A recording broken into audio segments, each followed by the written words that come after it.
अस्सलाम वालेकुम स्टूडेंट्स इस लेक्चर में हम बात करेंगे कि जो हमने लास्ट लेक्चर के अंदर आइंस्टाइन जो कोएफिशिएंट्स थे उनके दरमियान जो रिलेशंस ड्राइव किए थे उनकी फ़िज़िकल मीनिंग जो है वो क्या है और लेज़र प्रोडक्शन के अंदर उनका रोल क्या है, उनकी इम्पोर्टेंस क्या है। तो स्टूडेंट्स जैसे कि हमने जो पिछली क्वेश्चन जो इसमें ड्राइव किया था कि जो हमारी प्रोबेबिलिटीज़ हैं स्टिमुलेटेड एब्जॉर्प्शन की और स्टिमुलेटेड एमिशंस की, ये इक्विलिब्रियम के ऊपर जो है ये सेम हो जाती हैं जब हमारी जो एनर्जी डेंसिटी है वो कांस्टेंट होती है। तो स्टूडेंट्स ये बात ज़हन में रखनी है आपने कि ये जस्ट प्रोबेबिलिटीज़ हैं, ये रेट्स ऑफ ट्रांजिशंस नहीं हैं।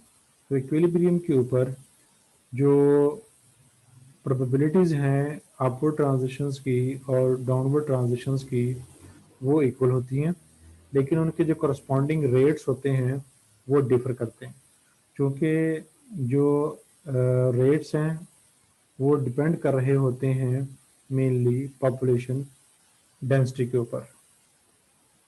तो जिस लेवल की जो पॉपुलेशन डेंसिटी जो है वो ज़्यादा होगी वो प्रोसेस जो है वो ज़्यादा हो रहा होगा।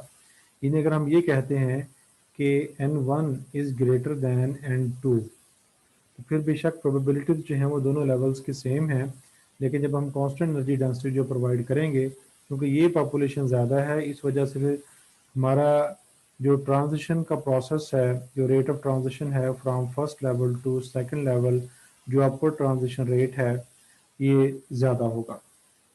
इसके बरअक्स अगर इसका रिवर्स होगा, यानी हमारा जो हायर एनर्जी लेवल है उसकी जो है वो पॉपुलेशन ज़्यादा होगी, तो फिर रेट ऑफ डाउनवर्ड ट्रांजिशन जो है, जो जिसको हमने स्टिमुलेटेड एमिशन कहा था, वो फिर जो है वो ज़्यादा होगा। तो दोबारा इसको ज़रा ज़हन नशीन कर लें कि ये प्रोबेबिलिटीज़ हैं जो इक्विलिब्रियम के ऊपर आके इक्वल हो जाती हैं जब हमारी जो एनर्जी डेंसिटी वो कांस्टेंट होती है। तो ये प्रोबेबिलिटीज़ हैं, रेट्स नहीं है, क्योंकि रेट्स जो हैं वो डिफर कर रहे होते हैं because of different population of the energy levels. तो जिस एनर्जी लेवल की पॉपुलेशन जो है वो ज़्यादा होगी उसका करस्पॉन्डिंग रेट जो है वो ज़्यादा होगा। तो अब हम जो हमारी सेकंड इक्वेशन है, जो सेकंड हमारा रिजल्ट है वो हमारा ये है। तो इस रिजल्ट को हम जो है वो राइट डाउन कर लेते हैं। तो ये है A21 over B21 equals to 2h cut omega cube over pi c cube. तो इसमें अगर हम ये वाला फैक्टर जो है इसको कांस्टेंट रखते हैं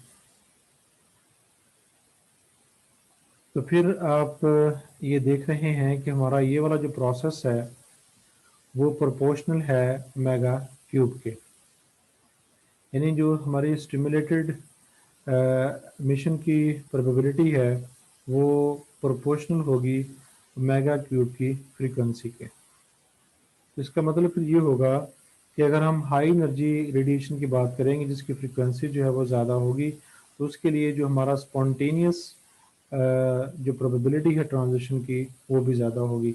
और यही वजह होती है कि जब हम हाई एनर्जी यानी अल्ट्रा वायलेट फ्रीक्वेंसी की रेंज में या एक्स रेज की फ्रीक्वेंसी की रेंज में laser action, laser mechanism produce करना चाहते हैं, तो वहाँ में प्रॉब्लम ये आती है कि जो हमारा स्पॉन्टेनियस जो मिशन है उसकी प्रोबेबिलिटी ज़्यादा होती है और स्टिमुलेटेड मिशन की प्रोबेबिलिटी जो है वो कम होती है।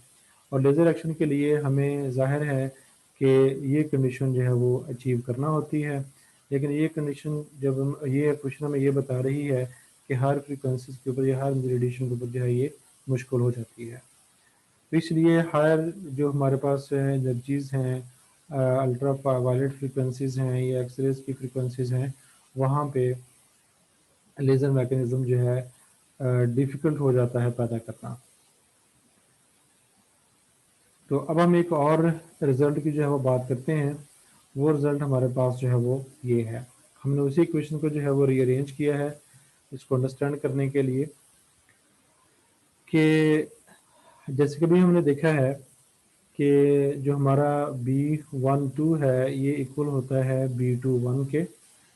تو اگر ہم اسی چیز کو اس ایکویشن کے اندر جو ہے پٹ کرتے ہیں تو یہ ہمارے پاس رزلٹ بنتا ہے A21 equals to 2h cut omega cube over pi C cube یہ B12. اور اس میں اگر ہم یہ فرض کر لیتے ہیں کہ ہمارا یہ والا جو فیکٹر ہے یہ کانسٹنٹ ہے تو پھر آپ یہ دیکھ رہے ہیں کہ ہمارا جو فیکٹر ہوگا A21 will be proportional to B12. یعنی اگر اسٹیمولیٹڈ ایبزارپشن ہو رہی ہے then there will be spontaneous emission. Spontaneous emission کے لیے ضروری ہے کہ ہمیں ایٹمز کو ایکسائٹ کرنا پڑے گا. ایک چیز تو ہمیں یہ ملتی ہے اور دوسری چیز ہمیں یہ ملتی ہے اگر ہم جو دوسری ویلیو ہے اس کو دیکھیں یہاں پہ دیکھیں تو یہ بات ذہن میں رکھنی ہے آپ نے کہ جو A21 ہے it is proportional to B12 کے. اور اب اگر ہم اس ایکویشن کی بات کریں تو یہ ہمیں کیا رزلٹ مل رہا ہے A21 is also proportional to B21 اگر یہ والے فیکٹرز جو ہیں وہ کانسٹنٹ ہیں. تو یہاں سے ہمیں یہ چیز مل رہی ہے کہ اگر اسپونٹینیس امیشن ہوگا دین دیر ول بی اسٹیمولیٹڈ امیشن. تو اسٹیمولیٹڈ امیشن کے لیے اسپونٹینیس امیشن کا ہونا جو ہے وہ ضروری ہے. تو اگر اسپونٹینیس امیشن کی ویلیو جو ہے وہ زیرو ہوگی تو جو ہمارا اسٹیمولیٹڈ امیشن ہوگا وہ بھی زیرو ہوگا.